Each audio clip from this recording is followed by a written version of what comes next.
नमस्कार, ABC channel में आपका स्वागत है। मैं हूं सचिन श्रीवास्तव और आप मेरे साथ देखेंगे आजमगढ़ से जुड़ी खबरें। आइए नजर डाल लेते हैं आज की खास खबरों पर।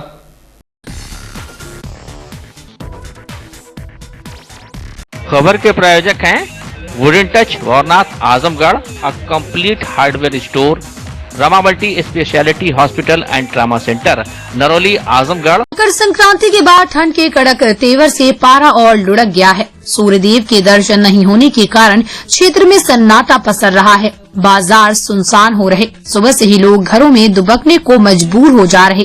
हालांकि कोहरे का भी असर दिखाई दे रहा है। सुबह सूरज निकलने से पहले ही कोहरे की चादर आसमान में छा जा रही है, जो दोपहर 12 बजे तक छाई रही। ठंड के साथ बढ़ी गलन से लोग हलकान हैं।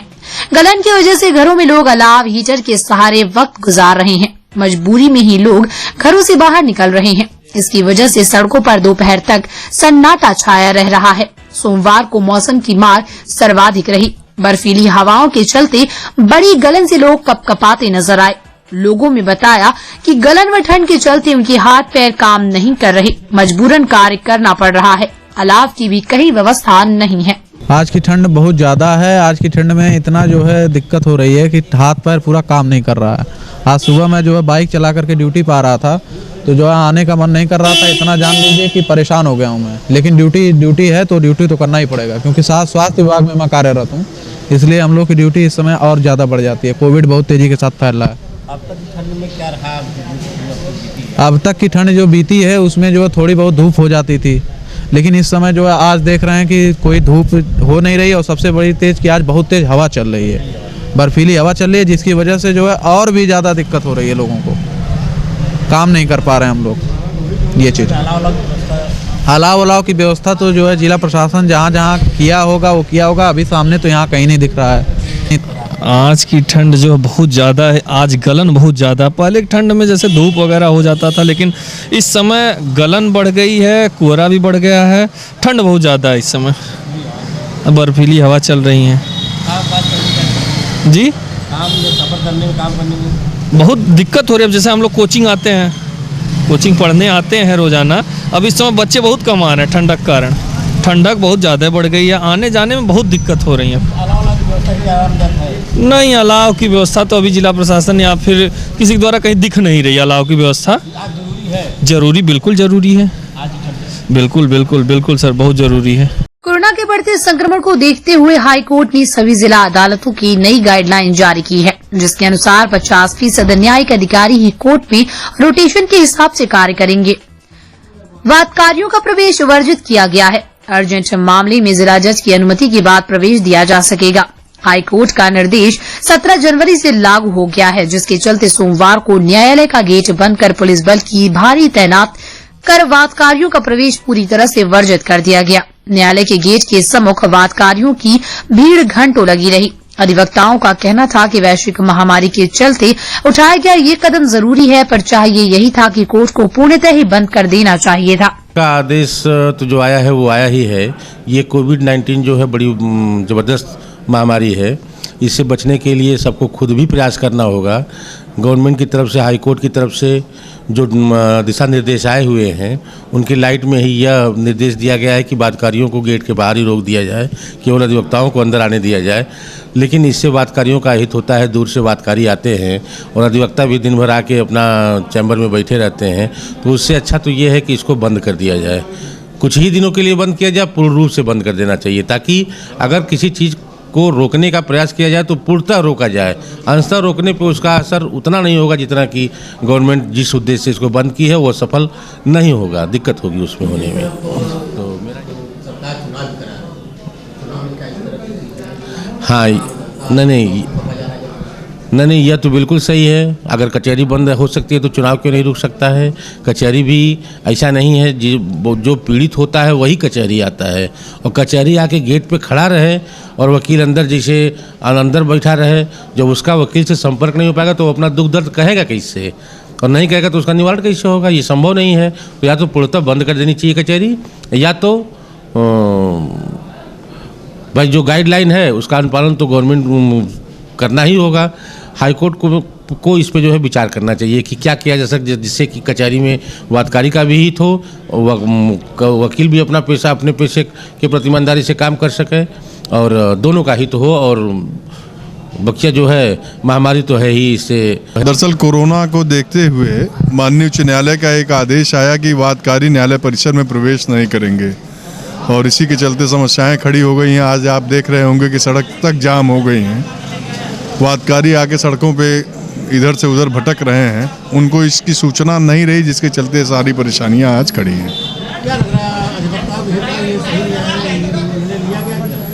बात यहाँ अधिवक्ताओं के हित की नहीं हो रही है, बात इस समय कोरोना प्रोटोकॉल को लेकर समाज में कैसे हम इस वैश्विक महामारी से उबर पावें, इसके निमित्त ये सब कार्रवाइयाँ की गई हैं। नहीं, अभी परिस्थितियाँ थोड़ी विषम चल रही हैं। क्या चाहते हैं आप? बहुत कुछ अपने बस में नहीं होता है। अधिवक्ता चाहता क्या? वादकारियों को आना कि ना आना, निर्णय लिया गया? नहीं, ये जो कल का निर्णय आया है, इसमें दिक्कतें काफ़ी बढ़ रही हैं। इससे अच्छा है कि कोर्ट को बंद करके ऑनलाइन ही वर्चुअली चला दें।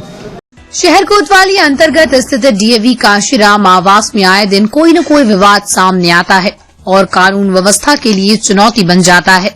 आवास में रहने वाले एक दंपति ने पड़ोस की रहने वाली महिला पर आए दिन बिना कारण के गाली गलौज और मारपीट का आरोप लगाया। पीड़ित दंपति ने एसपी व डीएम से कार्रवाई की मांग को लेकर गुहार लगाई है। पीड़ित महिला के अनुसार पड़ोसी महिला आए दिन शराब पीकर बवाल करती है। एक दिन तो हद हो गई, विरोध करने पर मड़बड़ महिला ने पीड़िता की पिटाई भी कर दी थी, जिससे उसको 2 माह का गर्भ गिर गया। उस समय पीड़िता का पति घर पर मौजूद नहीं था। पीड़ित के अनुसार पड़ोसी महिला उनको तो गाली देती है, वहीं उनके 10 वर्ष की बेटी के लिए भी आए दिन आपत्तिजनक शब्दों का प्रयोग करती है। पड़ोसी महिला को खुद कोई आवास नहीं अलॉट है, बल्कि किराए पर रहती है, जो नियम विरुद्ध है, जबकि पीड़ित परिवार को आवास अलॉट है। पीड़ित दंपति ने मरबड़ पड़ोसी महिला को आवास से हटाने की मांग की। सर, यही है कि हमारे बगल में एक महिला रहती है और वहाँ पे जो उसके नाम से अलॉट भी नहीं है। वहाँ पे दारू पीकर बहुत भद्दी गाली देती। मेरी 10 साल की लड़की है, उसको बोलती है कि धंधा करती है लड़की।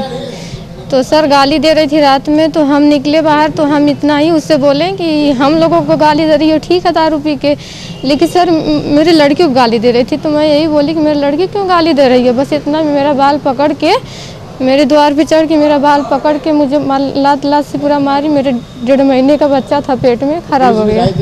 जी, हम पुलिस केस किए थे। हम ही उस समय अकेले थे, तो वहाँ पे गए थे। वहाँ पे हमको जो समझ में आया सर वो हम लिखवा दिए। मेरे हस्बैंड उस समय नहीं थे।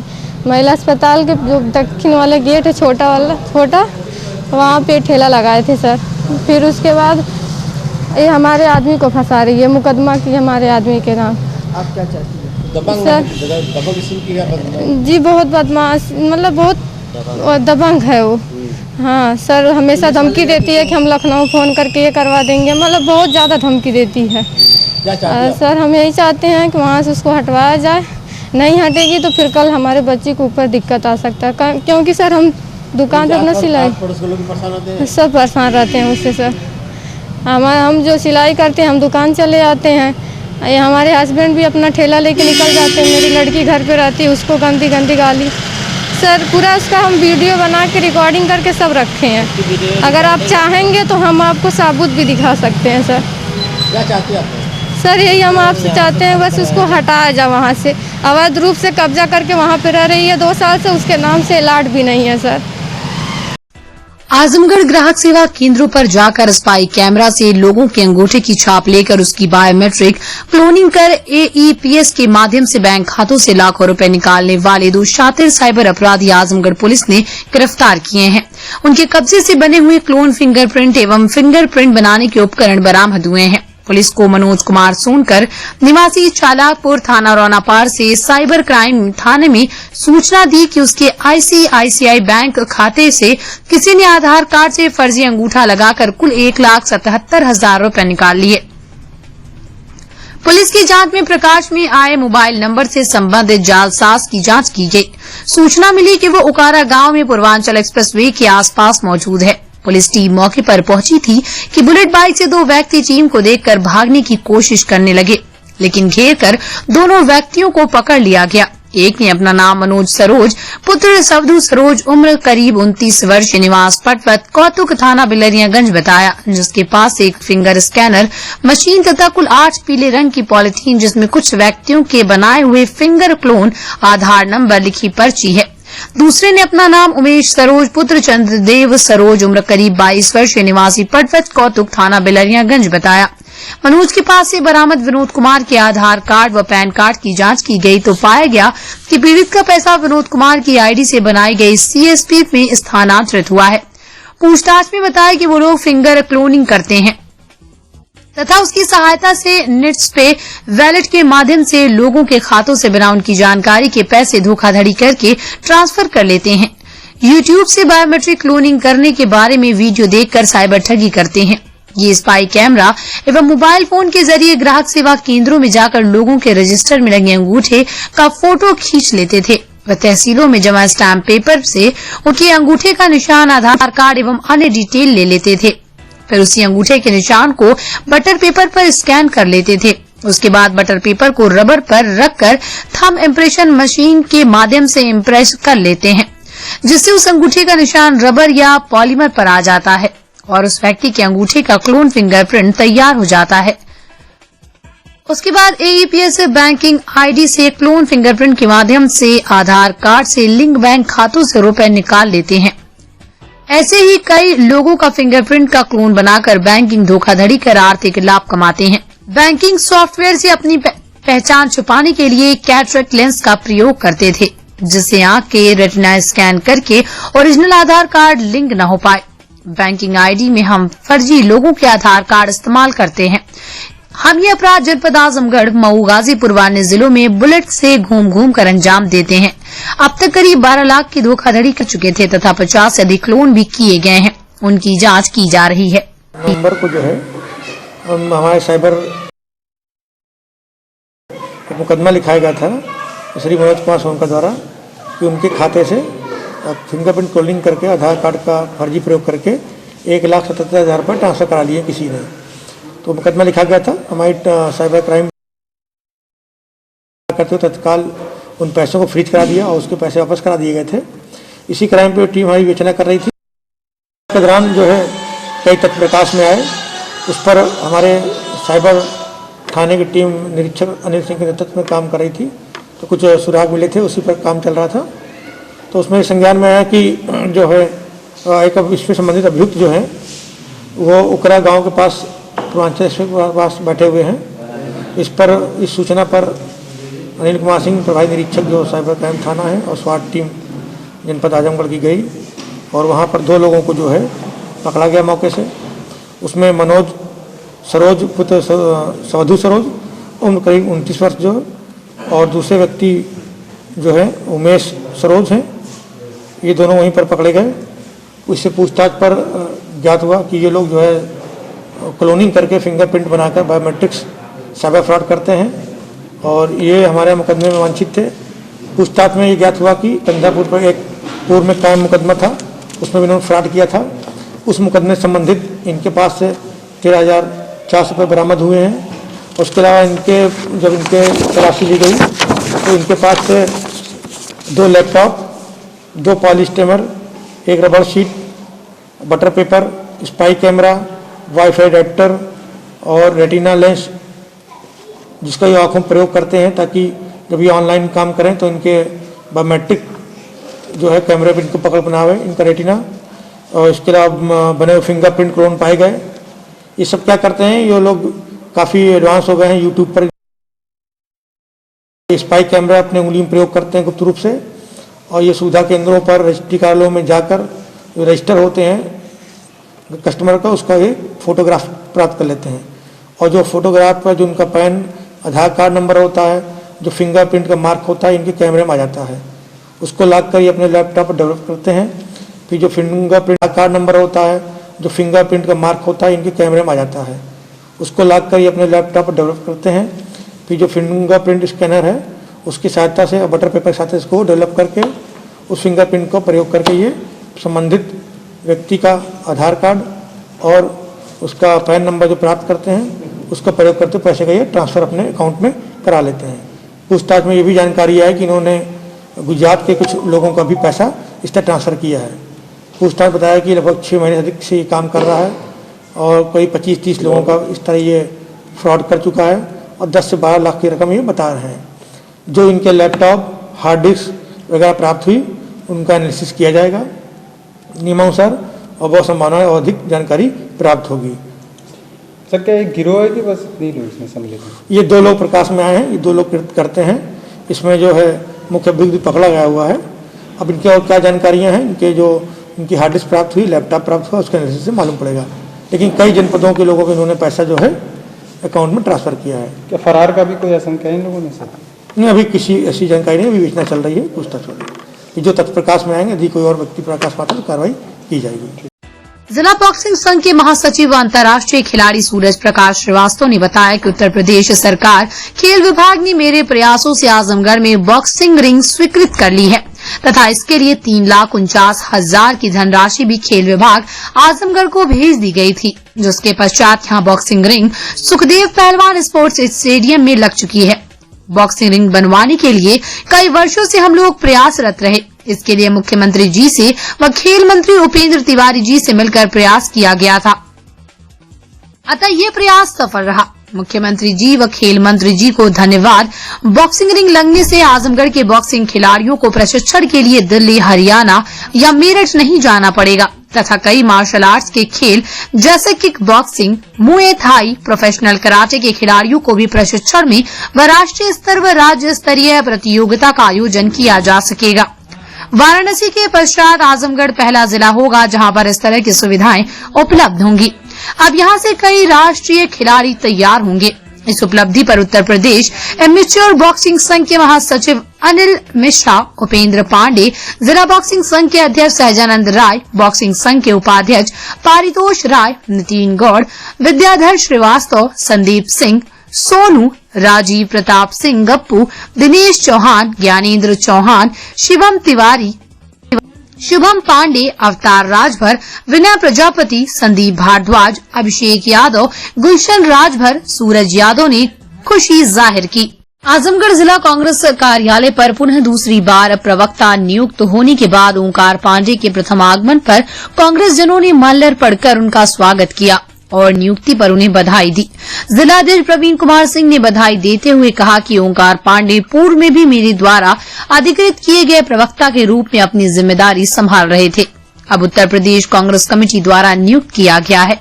वर्तमान में कांग्रेस पार्टी ने 30 तर्रार प्रवक्ताओं की नियुक्ति हेतु बने कांग्रेस की आवाज अभियान के क्रम में परीक्षा कराई, जिसमें जनपद के 12 कांग्रेस नेताओं ने भाग लिया था, जिसमें श्री पांडे का चयन उत्तर प्रदेश कांग्रेस द्वारा किया गया। हमें आशा ही नहीं पूर्ण विश्वास है श्री पांडे अपनी जिम्मेदारी का निर्वहन पूरी निष्ठा से करेंगे। इस मौके पर कांग्रेस प्रवक्ता ओंकार पांडे ने कहा कि मीडिया और कांग्रेस पार्टी के बीच समन्वय स्थापित करना मेरा पहला लक्ष्य होगा और कांग्रेस ने जनपद में हमेशा जिलाधीश प्रवीण कुमार सिंह के नेतृत्व में मीडिया के लोगों के स्वाभिमान और सम्मान की लड़ाई लड़ी है। भविष्य में भी मीडिया के सम्मान के लिए कांग्रेस पार्टी खड़ी रहेगी और मैं विश्वास दिलाता हूं अपने अध्यक्ष एवं सभी कांग्रेस जनों के विश्वास पर खरा उतरूंगा और पार्टी का पक्ष मीडिया में पूरी मजबूती से रखूंगा। इस मौके पर अजीत राय, मोहम्मद आमिर, शाहिद शादाब, विशाल दुबे, अमर बहादुर यादव, मुन्नू मौर्य, दुर्ग विजय सिंह, रियाज अहमद, राजेंद्र चौबे, शंभू शास्त्री आदि लोग उपस्थित रहे। पांडे जी प्रवक्ता बनाए गए हैं उत्तर प्रदेश कांग्रेस कमेटी द्वारा जो है, चूँकि अभी आप लोगों को मालूम होगा कि कुछ दिन पहले एक एग्ज़ाम हुआ था, क्योंकि अब तक क्या था कि प्रवक्ताओं को ये मालूम नहीं होता था कि हमारी विधानसभाएं कितनी हैं, लोकसभाएं कितनी हैं, राज्यसभा कितना, या और भी जो इनिशियल जानकारी होनी चाहिए कांग्रेस के इतिहास से संबंधित, विपक्ष के इतिहास से संबंधित, कांग्रेस के योगदान से संबंधित, इन सब बिंदुओं को लेकर के एक परीक्षा का आयोजन किया गया था, जिसमें बहुविकल्पीय प्रश्न भी थे और लिखित भी था। इसमें लगभग 12 लोगों ने पार्टिसिपेट किया था, जिसमें पांडे जी को प्रवक्ता बनाया गया, इनके साथ एक कोऑर्डिनेटर भी बनाए गए हैं। पहले से प्रवक्ता का कार्यभार आप देख ही रहे थे, लेकिन पहले से जो देख रहे थे वो हमारे द्वारा अधिकृत किए गए थे। अब इनको प्रदेश में जिले के प्रवक्ता के रूप में अधिकृत किया है।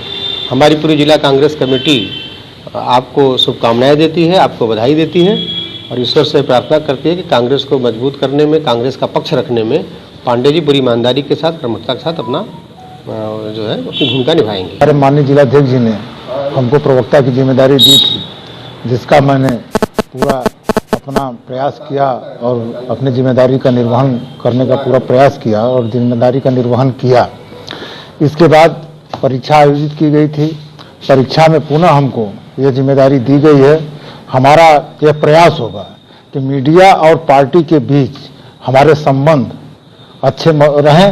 पूर्व में भी हम लोगों ने मीडिया के लोगों के लिए लगातार संघर्ष किया है। जब भी मीडिया का कोई प्रशासन के द्वारा प्रताड़ित किया गया है या उसके ऊपर कोई हमला हुआ है, कांग्रेस पार्टी हमारे माननीय जिलाध्यक्ष जी के नेतृत्व में मेरे अनुरोध पर हमेशा खड़ी रही है और भविष्य में भी हम मीडिया के साथ पार्टी का तालमेल बनाकर लेकर चलेंगे और पार्टी की बातों को प्रमुखता से रखेंगे।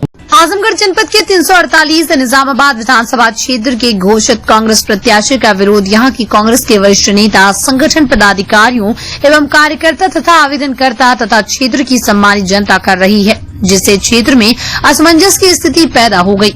इस क्षेत्र की जनता एवं पार्टी कार्यकर्ताओं तथा संगठन पदाधिकारियों की मांग है कि यहां का पार्टी का उम्मीदवार है स्थानीय, सक्रिय एवं प्रभावशाली हो। घोषित प्रत्याशी न तो क्षेत्र का निवासी है और न ही उसका कोई आधार है, जबकि इस क्षेत्र में कांग्रेस पार्टी की उम्मीदवारी के कुल 10 स्थानीय लोगों ने आवेदन किया था और क्षेत्र में वर्षों से पार्टी को मजबूत करने के लिए कड़ी मेहनत कर रहे थे। पार्टी द्वारा उम्मीदवारों को दरकिनार कर आधारहीन, अनुभवहीन व्यक्ति को पार्टी उम्मीदवार घोषित किया गया, जो पार्टी हित में नहीं है। इस विधानसभा क्षेत्र से समाजवादी पार्टी के कद्दावर नेता आलमबदी 20 वर्ष से लगातार विधानसभा का प्रतिनिधित्व कर रहे हैं। समाजवादी पार्टी का मुख्य वोट बैंक यादव एवं मुस्लिम समाज है, जो इस पार्टी के लिए एकजुट होकर मतदान करता है। ऐसे में कांग्रेस पार्टी के घोषित उम्मीदवार अनिल यादव द्वारा समाजवादी पार्टी के इस किले को फतह करना इतना आसान नहीं होगा। यदि कांग्रेस पार्टी को इस विधानसभा में अपनी ताकत दिखाकर सीट निकालना है तो पार्टी द्वारा कर्मठ, योग एवं वर्षों से क्षेत्र में पार्टी के हित में कार्य करने वाले किसी स्थानीय व्यक्ति को अपना उम्मीदवार बनाना होगा। क्षेत्र की जनता वर्षों से किसी स्थानीय नेता को अपना प्रतिनिधित्व विधायक चुनना चाहती है। इस प्रेस वार्ता में उपस्थित सभी कांग्रेस पार्टी के आवेदनकर्ता, पार्टी के पदाधिकारी घोषित किए गए उम्मीदवार का घोर विरोध करते हुए कांग्रेस महासचिव एवं उत्तर प्रदेश प्रभारी प्रियंका गांधी वाड्रा से मांग की कि निजामाबाद विधानसभा के घोषित उम्मीदवार के स्थान पर किसी स्थानीय नेता को कांग्रेस पार्टी का उम्मीदवार बनाया जाए, जिससे कि सीट पर विजय प्राप्त की जा सके। जो हमारा विधानसभा है 348 निजामाबाद, इसमें हम सारे, चाहे हमारे आदरणीय पूर्णमासी प्रजापति जी हों, चाहे हमारी डॉक्टर राजश्री पांडे जी हों, चाहे हमारे मास्टर मदन लाल यादव जी हों, चाहे हमारे दामोदर सिंह जी हों, चाहे हमारे फयाज कुरैशी जी हैं, हम सारे लोग कांग्रेस को नीतियों को लेकर गांव-गांव में जाने का काम किया और कांग्रेस को यहाँ मजबूती एक देने का काम किया गया और पार्टी हाईकमान का निर्देश भी रहा कि आप लोग काम करिए, टिकट इसी में से मिलेगा। स्थानीय जो कार्यकर्ता होगा उसका आकलन कराया जाएगा, उसके बेस के आधार पर जातिगत उसके प्रभाव पर टिकट दिया जाएगा और बाहर का नहीं दिया जाएगा। लेकिन जिस प्रकार से हमारी देश की जन लोकप्रिय नेता आदरणीय प्रियंका जी को अंधकार में डालकर आजमगढ़ के निजामाबाद का जो टिकट वितरण हुआ है अनिल यादव जी का, हम उनसे कोई हमारा वो नहीं है, वो प्रदेश के संगठन देख रहे थे, महत्वपूर्ण पद पर थे, उनको संगठन देखना चाहिए था। और दूसरी बात कि अभी 4 महीना नहीं हुआ है, वो आकर और जिस प्रकार से उनको टिकट दिया गया है, ये हम लोग इनका विरोध कर रहे हैं, प्रत्याशी का। दूसरी कार्यकर्ताओं को लेकर के थी कि हमारे कार्यकर्ता जो कह रहे हैं कि हमको स्थानीय लोग चाहिए, स्थानीय प्रत्याशी चाहिए, तो वो हमारे कार्यकर्ताओं की समस्या है और हमारे जो क्षेत्रीय लोग हैं उनकी समस्या है। इसलिए हम पार्टी के विचार पर कोई टिप्पणी नहीं करेंगे। लेकिन आरोप तो यही लग रहा है कि उनके साथ गलत हो रहा है जो आपके कार्यकर्ता हैं। हमारे कार्यकर्ता, हम भी तो वही बात बोल रहे हैं कि हमारे कार्यकर्ताओं के साथ गलत हो रहा है, लेकिन पार्टी के विचार पर कोई टिप्पणी नहीं करेंगे। जी, हमारा विरोध ये है कि जब अजय कुमार लल्लू जी ने हमें लखनऊ बुलवाया था तो हमसे उन्होंने ये कहा था कि भाई आप लोग जाइए क्षेत्र में, मेहनत करिए, वाल पेंडिंग करवाइए बैनर पोस्टर लगवाइए, सर्वे होगा, सर्वे में जिसका नाम आएगा उसको टिकट दिया जाएगा। हम सभी प्रत्याशियों ने मिल करके 1 साल से कड़ी मेहनत करके, मैं अपनी बात बता रहा हूं कि मेरा डेली का जो है नियम था, मेरी ड्यूटी थी, क्षेत्र की जनता जानती है, पूरे प्रत्याशी जानते हैं, अभी भी उनसे पूछा जाएगा तो बताएंगे। ब्लॉक अध्यक्ष को लेकर के गांव में जा करके कि लोगों से मिला गया, एक संगठन तैयार हुआ और हमें ये उम्मीद थी कि जब सर्वे होगा हमारा नाम उसमें आएगा। सभी लोगों ने अपने अपने तरीके से मेहनत की, कोई कम किया, कोई ज्यादा किया, तरीका अलग अलग अपना अपना था और सबको ये उम्मीद थी कि जब सर्वे होगा तो जो मेहनत ज्यादा करेगा उसका नाम आएगा, उसी हिसाब से लोग अपने अपने तरीके से लोग मेहनत किए। लेकिन जब टिकट देने की बात आई तो हम सब गायब, बाहर से कोई आ गया। तो ऐसा क्यों हो रहा है भाई? बाहर का ही लाना था तो फिर हमसे क्यों कहा गया कि जो है वहां जाइए, आप लोग मेहनत करिए। मेहनत हम लोग करें, मलाई कोई और खाए। पहले से भी ये लोग लगे हुए हैं कांग्रेस पार्टी में 20 साल 25 साल से। इस निजामाबाद क्षेत्र में पब्लिक जनता इनको जानती है कि एक बाहर से आए हुए व्यक्ति को जानेगी। जनता हमें चाहेगी, हम क्षेत्र के हमें चाहती है। हम लोगों ने मेहनत किया है, लोगों से मिला है। ये जनता, आप अगर जाएंगे जनता के बीच में तो किसका नाम लेते हैं वो खुद ही बताएंगे। और इससे हमको दुख है कि मतलब कांग्रेस पार्टी ने जो फैसला लिया है कि अनिल यादव को यहाँ टिकट दे करके, हमको सभी लोगों को दुख है कि इस क्षेत्र के किसी भी आदमी को दिया जाए।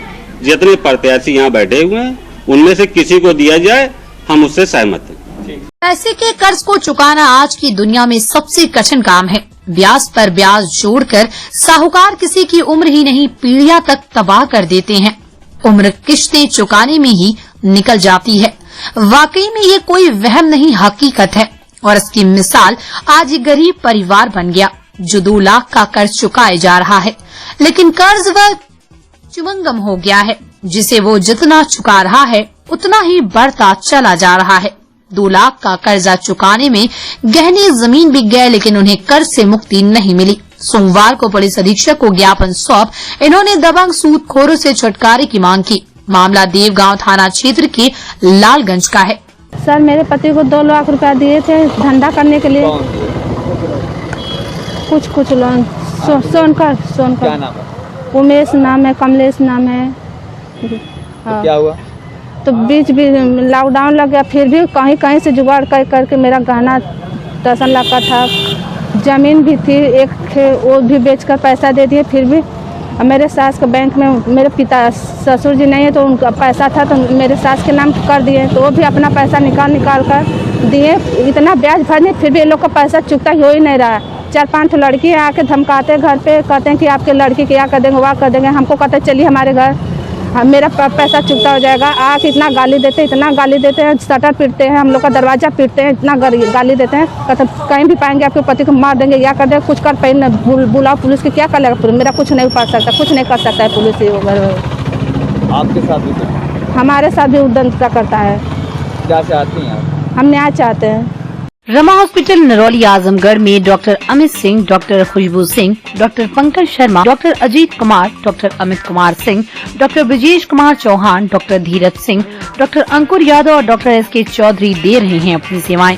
सभी प्रकार की ऑपरेशन की सुविधा, ICU, ICCU, 24 घंटे इमरजेंसी, वेंटिलेटर युक्त ambulance, blood bank, digital x-ray, cath lab एवं डायलिसिस की सुविधा उपलब्ध। Rama multi speciality hospital and trauma centre, Narauli Azamgarh. Wooden touch Bhawarnath Azamgarh, a complete hardware store. हमारे यहाँ branded plywood, flush door, designer door, PVC door, 4 mica, fancy hardware, kitchen की chimney एवं modular kitchen की exclusive range उपलब्ध। अपने आशियाने में लगाइए 4 चांद, पहुंचिए वुडन टच भवरनाथ आजमगढ़।